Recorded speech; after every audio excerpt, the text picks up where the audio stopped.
Kejaksaan Agung sedang mengusut aliran uang terkait dengan kasus dugaan korupsi BTS Bakti Kominfo. PPATK turut dilibatkan dalam penelusuran itu. Salah satu yang diusut ialah terkait dengan uang 27 miliar rupiah yang disebut-sebut diterima oleh Menpora Dito Aryo Tejo.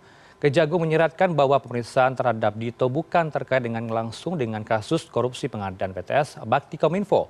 Lantas jauh mana pemirsa perkembangan aliran uang kasus dugaan korupsi BTS Bakti Kominfo ini? Apakah benar mengalir ke sejumlah tokoh politik? Kami akan bahas bersama dengan narasumber kami pada sore ini. Ada Pak Zainur Rohman, peneliti Pukat UGM. Selamat sore, Assalamualaikum Pak Zainur. Selamat sore, Waalaikumsalam warahmatullahi wabarakatuh, Ya, Mas Heranov. perlu kami tegaskan ke pemirsa di rumah dan juga Anda, kami juga sedianya mengundang Pak Ketut Sumedana ya, Kapus Penkum Kejagung, tapi masih berhalangan hadir karena informasinya masih rapat di Kejagung. Kami lanjutkan saja Pak Zainur. Pak Zainur, kalau kita simak apa yang disampaikan oleh Kejagung pada Senin malam kemarin, tegas mengatakan tidak ada kaitan langsung kasus yang diduga menjerat Dito kemarin diperiksa sebagai saksi dengan proyek BTS. Kalau temuan Pukat UGM seperti apa, Pak Zainur?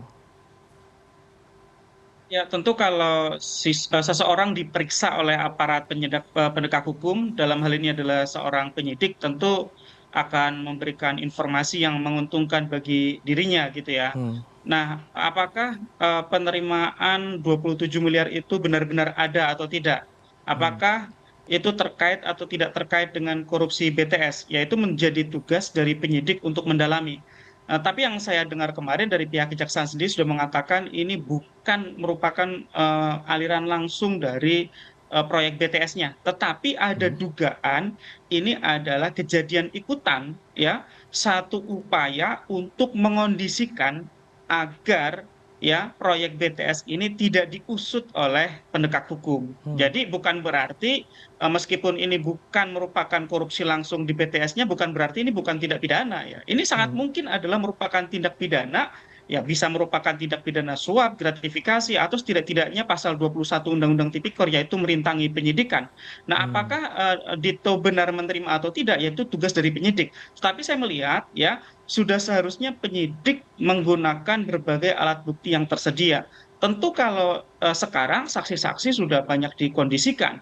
Nah, misalnya penyidik bisa menggunakan ya komunikasi yang dijalin oleh pihak-pihak dalam perkara ini. Misalnya chat melalui pesan singkat atau WhatsApp atau melalui digital lainnya sehingga bisa terungkap sebenarnya apakah ada meeting of mind di antara para pihak di dalam dugaan pemberian uang 27 miliar. Hmm. Kalau memang benar ada 27 miliar itu diberikan kepada pihak tertentu, itu kan pasti ada alasannya. Tidak mungkin ada orang ngasih uang 27 miliar tanpa ada satu alasan tertentu. Nah, kalau memang itu betul merupakan satu upaya pengondisian agar perkaranya tidak jalan, berarti telah ada perkara korupsi yang terjadi karena pengusutan kasus korupsi. Nah, jadi ini satu perkara korupsi menimbulkan perkara korupsi lain yaitu menyiram gitu ya. Siapa yang disiram ya inilah yang harus diusut lebih lanjut oleh pihak kejaksaan sebagai penyidik, Mas Heranov. Ya, diusut lebih lanjut ini melibatkan PPATK. Kenapa harus sejauh itu dilakukan? Apakah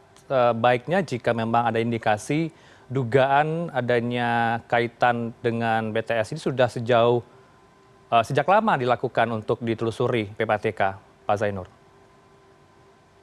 Ya, tentu PPATK dilibatkan karena kan uang biasanya dikeluarkan dari bank, meskipun sudah dalam bentuk uang cash, uang kartal begitu ya, tetapi kan ketika ditarik juga terdeteksi, apalagi jika ada transaksi menggunakan instrumen perbankan, sehingga PPATK dilibatkan termasuk dalam upaya untuk menjernihkan benar atau tidak ada aliran sejumlah 27 miliar, kalau benar dari siapa kepada siapa, dalam konteks transaksi apa? Apakah transaksi itu adalah transaksi yang melawan hukum atau transaksi yang sah? Nah, sepertinya dugaan dari kejaksaan ini adalah mengarah kepada upaya untuk mengondisikan perkara.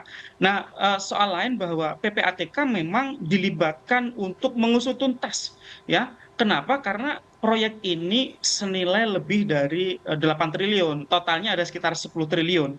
Total kerugian keuangan negaranya kan 8 triliun. Artinya ada aliran uang yang sangat besar ke jumlah pihak yang sangat banyak, gitu ya. Hmm. Yaitu para pekerja apa namanya pelaksana pekerjaan baik itu barang maupun jasa maupun pihak-pihak yang tidak seharusnya menerima ya tetapi mereka menerima misalnya adalah diduga mengalir kepada para politisi ya juga ada pengumpulan komitmen fee yang tentu ini melawan hukum dari para penyedia barang dan jasa diminta 8 sampai 10% dikumpulkan oleh 2 atau 3 orang atau lebih ya kemudian uang itu didistribusikan kepada pihak-pihak tertentu ya yang kita tahu di dalam dakwaan jaksa kemarin misalnya mengalir ke Menteri Kominfo kurang lebih sekitar 17,8 miliar mengalir juga ke salah satu perusahaan yaitu PT BUP dengan direktur utamanya Yus Rizky yang sampai sekarang itu tidak dijelaskan atas dasar apa Menteri Kominfo menunjuk langsung PT BUP untuk mengerjakan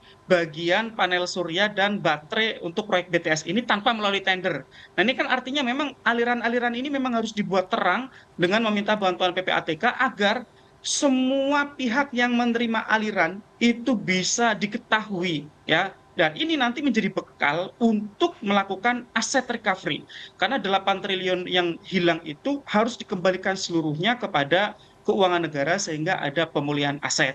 Nah, kita ingat bahwa penerimaan yang seperti 27 miliar itu bisa didekati juga dengan menggunakan instrumen undang-undang tindak pidana pencucian uang bahwa seseorang yang menerima dana ya yang berasal dari tindak pidana atau patut diduga berasal dari tindak pidana itu bisa dijerat dengan undang-undang TPPU. Jadi ya orang tidak bisa beralasan, oh saya nggak tahu ini dari korupsi. Yang mana ada orang ngasih uang 27 miliar tanpa ada satu maksud tertentu, Mas Heranov. Ya, kemudian juga bergulir kalau kita simak pernyataan dari Kejagung yang mengatakan masih belum bisa merespon soal pertanyaan publik. Apakah juga berkaitan dengan Erlangga Hartarto, Menko Perekonomian? Karena kalau kita lihat sejarahnya sebelum menjadi Menpora, Dito merupakan staf dari Menko Perekonomian Erlangga Hartarto. Sejauh mana Kejagung akan mendalami hal ini, Pak Zainur? Ya, tentu itu yang ditunggu oleh publik. Publik ingin tahu siapa saja yang terkait langsung dengan korupsi BTS-nya dan siapa-siapa saja yang menikmati aliran dana dari korupsi BTS itu termasuk dalam konteks mengamankan agar proyek ini tidak diseret ke penegakan hukum. Nah, kita tahu memang sebelum Menpora saat ini menjabat, sebelumnya berstatus sebagai staf khusus di Kementerian Koordinator Perekonomian. Tentu di situ ada konteks penyelenggara negara yang menjadi kewenangan dari aparat penegak hukum dan dapat dikerangkakan dalam kerangka undang-undang tindak pidana korupsi.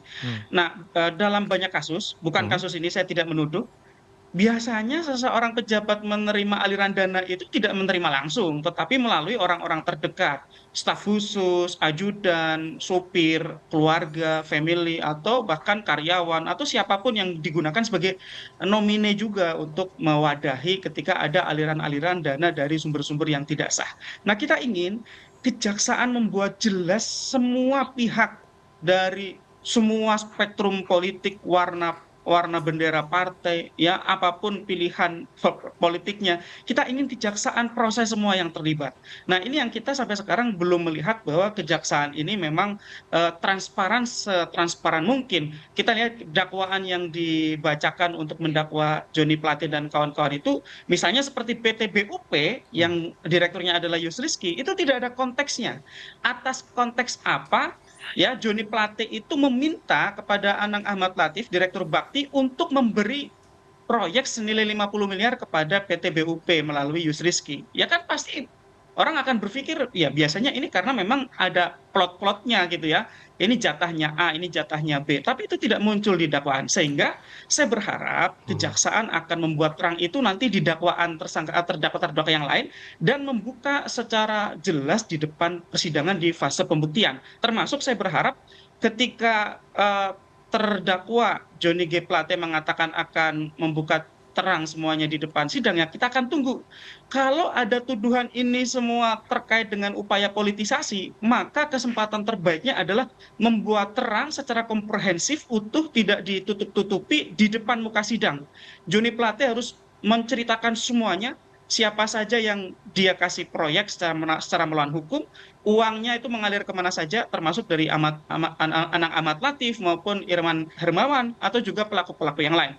Nanti kalau sudah diceritakan secara lengkap di fase pembuktian, kemudian ada pihak-pihak yang sudah jelas-jelas disebut tetapi tidak ditindaklanjuti oleh pihak penyidik dari kejaksaan, publik bisa menilai apakah benar ini ada politisasi atau tidak.